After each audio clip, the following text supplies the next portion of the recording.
Moi, il y a des pensées en moi, mais moi, je ne pense pas, car je ne décide pas des pensées qui s'imposent en moi. Ces pensées me traversent.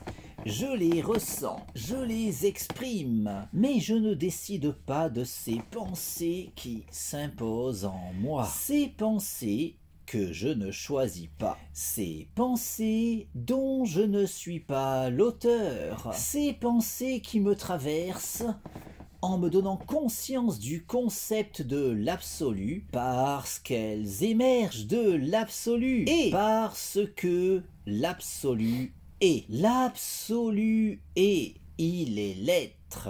L'absolu est immuable et autosuffisant. Il est la conscience absolue qui pense tout, qui pense le tout. La conscience absolue qui est l'être et qui pense l'existence, qui pense l'illusion du réel, qui pense mon existence, qui me pense moi.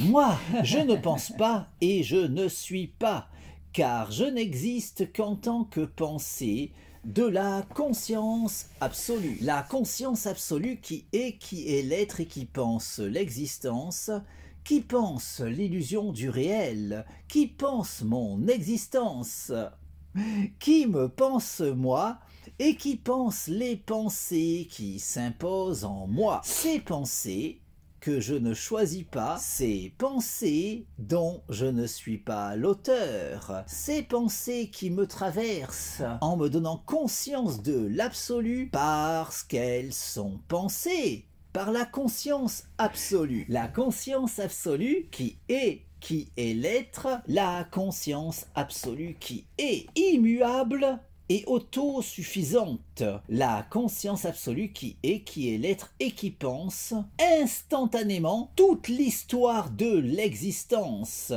La conscience absolue qui pense instantanément toute l'histoire cosmique, tout cet enchaînement causal qui s'écrit rationnellement, toute cette suite de causes et d'effets qui s'articule logiquement, toute la causalité qui s'organise selon cette logique fondamentale qu'est la raison, cette logique absolue qui transcende tout, la raison qui est dans les rouages de tout, la raison qui détermine absolument tout, de l'origine jusqu'à l'aboutissement, de l'infiniment grand jusqu'à l'infiniment petit, en passant par ma conscience. La raison qui est cause de tout et cause du tout.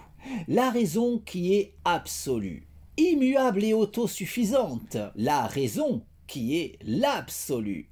La conscience absolue qui pense tout, qui pense le tout. La conscience absolue qui est l'être et qui pense l'existence, qui pense l'illusion du réel, qui pense mon existence, qui me pense moi et qui pense ma conscience, me donnant accès à la connaissance, puisque tout provient de la raison, et parce que ma conscience peut entendre la raison.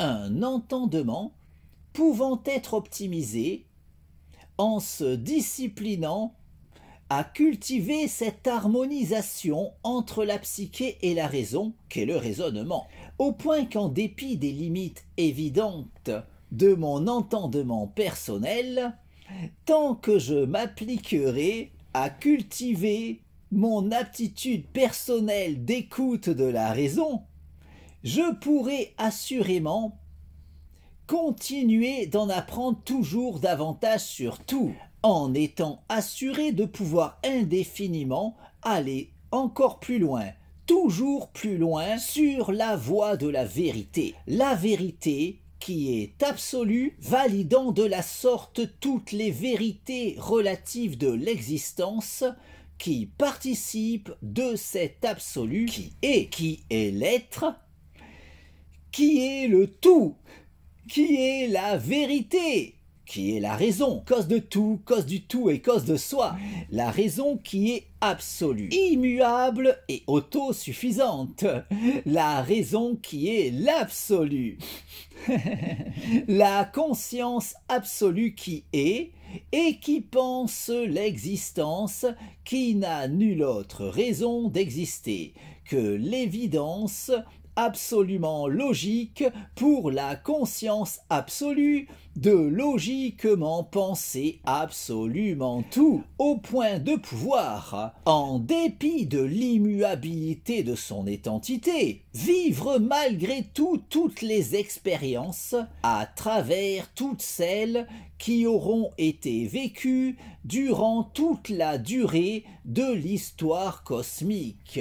Logiquement pensé dans son intégralité par la conscience absolue, qui appréhendera également, parallèlement, en toute logique, toutes les variations logiquement envisageables de l'enchaînement causal, en pensant évidemment instantanément autant de réalités alternatives dans l'immuabilité de son identité, de sorte que la conscience absolue qui est, malgré l'immuabilité de son identité, vit tout de même toutes les expériences possibles en pensant instantanément tout l'enchaînement causal avec toutes les variations logiquement envisageables de ce dernier, pour autant de réalités alternatives, se devant logiquement d'exister autant que la nôtre, au sein de cette conscience absolue qui pense, en toute logique, absolument tout, de l'origine jusqu'à l'aboutissement, de l'infiniment grand, jusqu'à l'infiniment petit, en passant par ma propre existence, tout en pensant évidemment les pensées traversant ma conscience, ces pensées qui s'imposent en moi sans que je ne puisse décider de leur teneur, ces pensées que je perçois et partage sans pouvoir rationnellement les considérer véritablement miennes, ces pensées qui me traversent en me donnant conscience de l'absolu, parce qu'elles sont pensées par la conscience absolue qui est, et qui pense l'existence, qui pense l'illusion du réel, qui pense mon existence, qui me pense moi, et qui pense les pensées qui s'imposent en moi, en comprenant nécessairement toutes les idées émergeant de ces pensées qui me traversent, dont, évidemment, tous les mondes imaginaires pouvant émerger de ces pensées dont je ne suis pas l'auteur.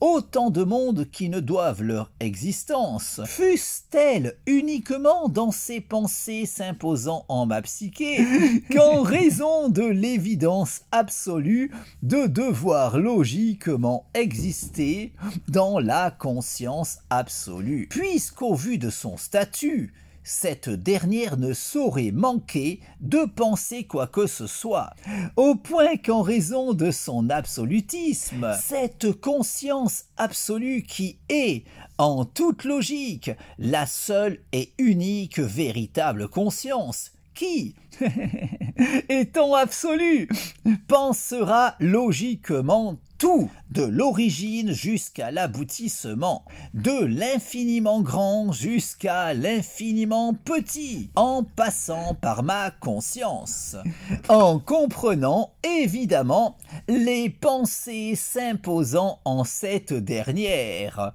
y compris en toute logique, tout monde imaginaire pouvant émerger de ces pensées que je ne choisis pas. Autant de mondes qui, en conséquence, ne saurait logiquement être moins réel que celui dans lequel j'évolue, un monde n'existant en vérité qu'en tant que pensée de la conscience absolue, tout comme les mondes imaginaires peuplant ces pensées traversant ma psyché, des pensées logiquement pensées par la conscience absolue qui, en toute logique, pense évidemment tout, la conscience absolue qui est tout en étant l'être à elle toute seule, et tout en étant également, en raison de son absolutisme, en toute logique, immuable et autosuffisante, au point de vivre toutes les expériences possibles et imaginables en pensant instantanément toute l'histoire cosmique avec toutes les variations logiquement envisageables de la causalité, en vivant les expériences de toutes les formes de vie qui se devront nécessairement d'exister au cours de ce devenir instantanément pensé dans son intégralité par la conscience absolue qui, malgré l'immuabilité de son identité, peut ainsi vivre toutes les expériences en pensant notamment les vies de tout un chacun d'entre nous, tout en pensant autant de mondes imaginaires qu'il aura pu en émerger, d'autant de psychés au cours de l'histoire cosmique, légitimant l'existence de notre univers, tout comme les innombrables réalités alternatives de ce dernier, logiquement légitimées par les lois de la probabilité, ainsi qu'autant de mondes imaginaires qui auront émergé d'autant de psychés à travers le temps, un tout n'existant qu'en tant que pensée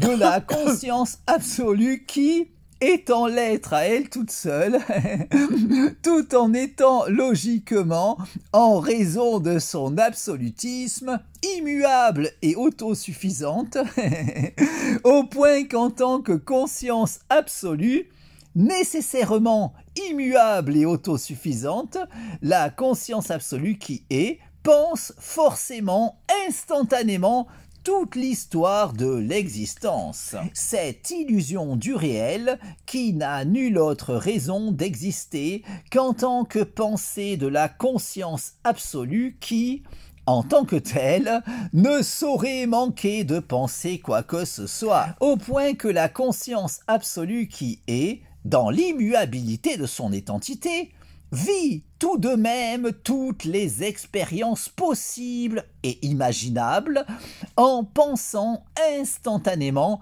absolument tout, avec autant de mondes parallèles au nôtre qu'il pourra y avoir dans les imaginaires d'autant de psychés à travers l'univers, tout comme autant de réalités alternatives à ce dernier qui pourront se montrer logiquement probable selon les lois de la probabilité pour cet enchaînement causal écrivant notre histoire. Une causalité totalement structurée sur la raison, cette logique fondamentale qui détermine tout, de l'origine jusqu'à l'aboutissement, de l'infiniment grand jusqu'à l'infiniment petit, en passant par ma conscience, tout en me donnant conscience de cette logique absolue.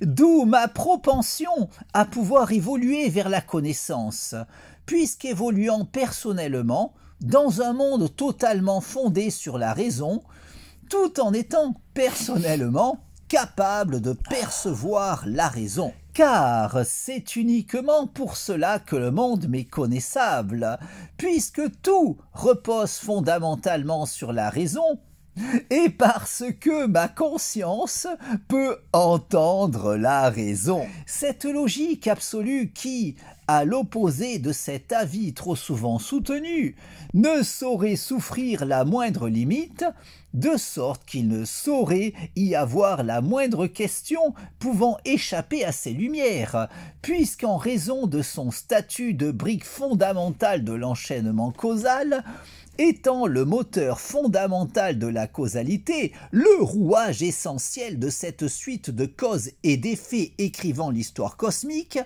la raison est, en toute logique, ce qui détermine absolument tout, et ce, sans le moindre intermédiaire véritable, puisqu'elle détermine absolument tout, au point qu'elle ne saurait ignorer quoi que ce soit, pas même les raisons du cœur, même si l'on peinera davantage à aiguiser notre perception de la logique absolue, lorsqu'on voudra employer cette dernière afin de saisir ce qu'il pourra sembler y avoir de plus intime selon tout un chacun, en tout un chacun d'entre nous.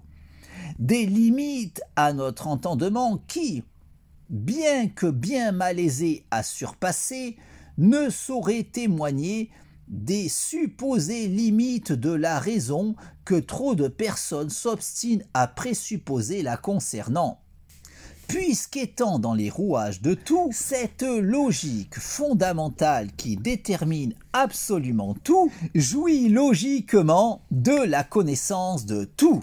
La connaissance du tout, la connaissance de soi, puisqu'étant le tout en étant, en raison de son absolutisme, cause de tout, cause du tout et cause de soi, au point qu'elle ne saurait ignorer quoi que ce soit dans le tout, quand bien même notre perception de la raison pourrait se montrer bien plus difficilement optimisable lorsqu'il nous importera d'employer la logique absolue pour nous éclairer sur les questions concernant ce que l'on considère comme fondamentalement particulièrement intime nous concernant. Même si, en raison de la nature de la raison, étant donné que cette dernière détermine absolument tout comme en raison de notre capacité à connaître le monde, tout comme à optimiser notre connaissance concernant ce dernier, puisqu'alors qu'il aurait pu nous être totalement étranger, quand bien même le fait que le monde nous soit connaissable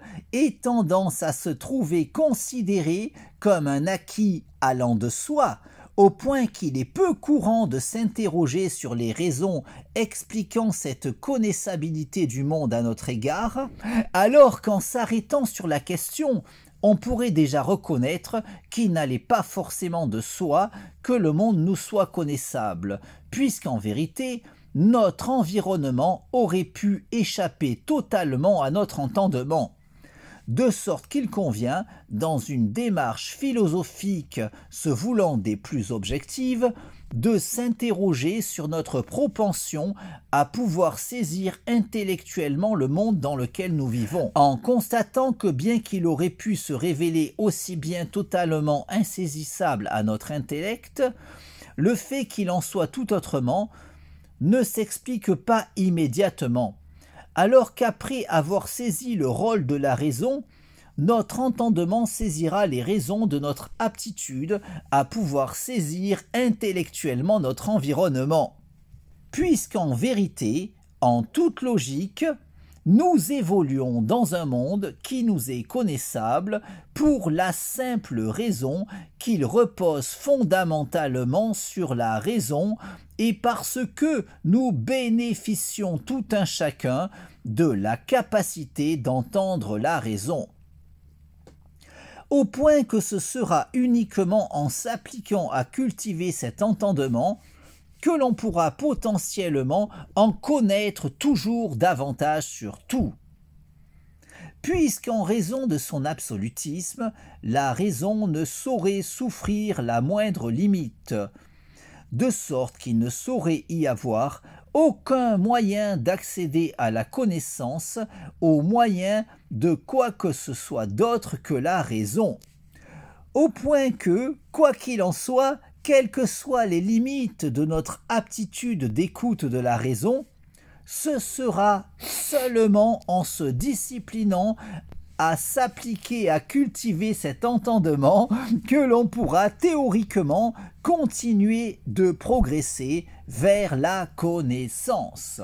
Aussi, tout en évoluant dans cet enchaînement causal totalement fondé sur la raison, grâce à mon aptitude d'écoute de cette logique fondamentale, mon entendement m'a conduit à trouver le sens de la raison qui m'entraîne dans cette illusion du réel qu'est l'existence, au point d'en arriver à présent à pouvoir faire cette expérience de rêve lucide dans ce rêve qu'est l'existence, de façon à pouvoir décider de mon existence.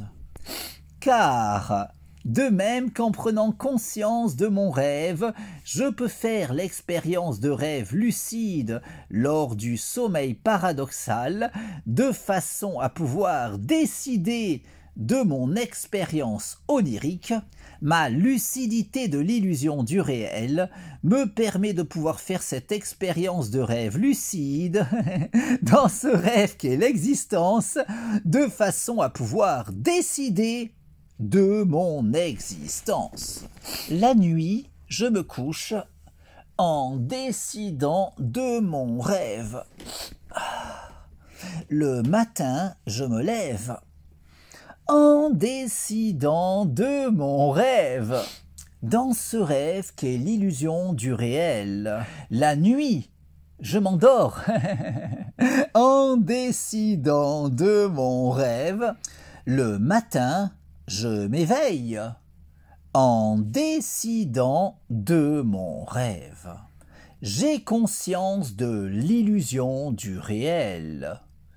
Je peux faire l'expérience de rêve lucide dans ce rêve qu'est l'existence. J'ai conscience de n'être qu'une illusion dans ce rêve qu'est l'illusion du réel. J'ai conscience de cette illusion qu'est ma vie. J'ai conscience de cette illusion qu'est mon corps. J'ai conscience de cette illusion qu'est ma conscience. Ma conscience peut faire l'expérience de rêve lucide dans ce rêve qu'est l'existence. Ma conscience peut décider de sa sérénité. Je décide de jouir de la paix en moi, la sérénité dans mon esprit, l'harmonie en moi. Mon harmonie corps-esprit, mon harmonie avec toute chose, mon harmonie avec tout, mon harmonie avec le tout. Je décide de provoquer l'alchimie en moi, l'alchimie dans ma vie, l'alchimie dans mon corps, l'alchimie dans mon esprit, l'alchimie dans mon corps-esprit, l'alchimie dans le cours de ma vie, l'alchimie dans mon existence, l'alchimie dans l'orientation de mon existence. Je décide de cette illusion qu'est ma vie, je décide de cette illusion qu'est mon corps, je décide de cette illusion qu'est mon esprit, je décide de cette illusion qu'est mon corps-esprit.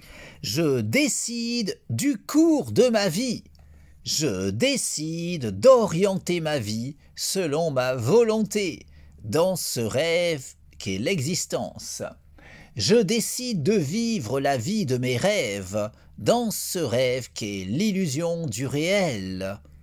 Je décide de l'orientation de mon existence. Ma lucidité de l'illusion du réel me permet de pouvoir faire cette expérience de rêve lucide dans ce rêve qu'est l'existence, de façon à pouvoir décider de mon existence. La nuit, je me couche en décidant de mon rêve. Le matin, je me lève en décidant de mon rêve, dans ce rêve qu'est l'illusion du réel. La nuit, je m'endors en décidant de mon rêve. Le matin, je me réveille en décidant de mon rêve. Ma lucidité de l'illusion du réel me permet de pouvoir faire l'expérience de rêve lucide dans ce rêve qu'est l'existence, de façon à pouvoir évoluer sur le chemin de l'accomplissement de mon moi. Car davantage je cultiverai ma lucidité, davantage je pourrai aller plus loin, toujours plus loin, n'ayant nulle autre limite que celle que je m'imposerai, de sorte qu'en cultivant toujours davantage ma lucidité, je pourrai toujours davantage poursuivre mon cheminement sur la voie de l'ascension de mon moi. Ah, wa. La nuit, je me couche en décidant de mon rêve. Le matin, je me lève en décidant de mon rêve, dans ce rêve qu'est l'illusion du réel. La nuit, je m'endors en décidant de mon rêve. Le matin, je m'éveille en décidant de mon rêve. Ah, wa. Ma lucidité de l'illusion du réel me permet de pouvoir faire l'expérience de rêves lucides, dans ce rêve qu'est l'existence, de façon à pouvoir décider de mon existence. Je décide de cette illusion qu'est ma vie. Je décide de cette illusion qu'est mon corps. Je décide de cette illusion qu'est mon esprit. Je décide de cette illusion qu'est mon corps-esprit. Je décide de jouir d'une santé optimale. Je décide de jouir d'un corps en bonne santé. Je décide de jouir d'une santé optimale, corps-esprit. Je décide de jouir d'une jeunesse éternelle. Je décide de vivre éternellement.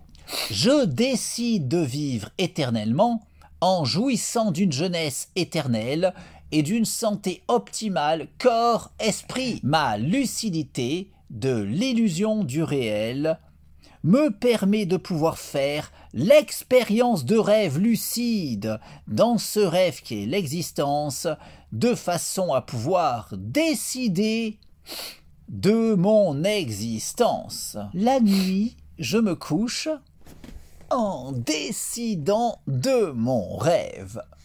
Le matin, je me lève en décidant de mon rêve. Dans ce rêve qu'est l'illusion du réel. La nuit, je m'endors en décidant de mon rêve. Le matin, je m'éveille en décidant de mon rêve. Ah, wa. Ma lucidité de l'illusion du réel me permet de pouvoir faire l'expérience de rêve lucide, dans ce rêve qu'est l'existence, de façon à pouvoir évoluer sur la voie de l'ascension de mon moi. Ah, wa.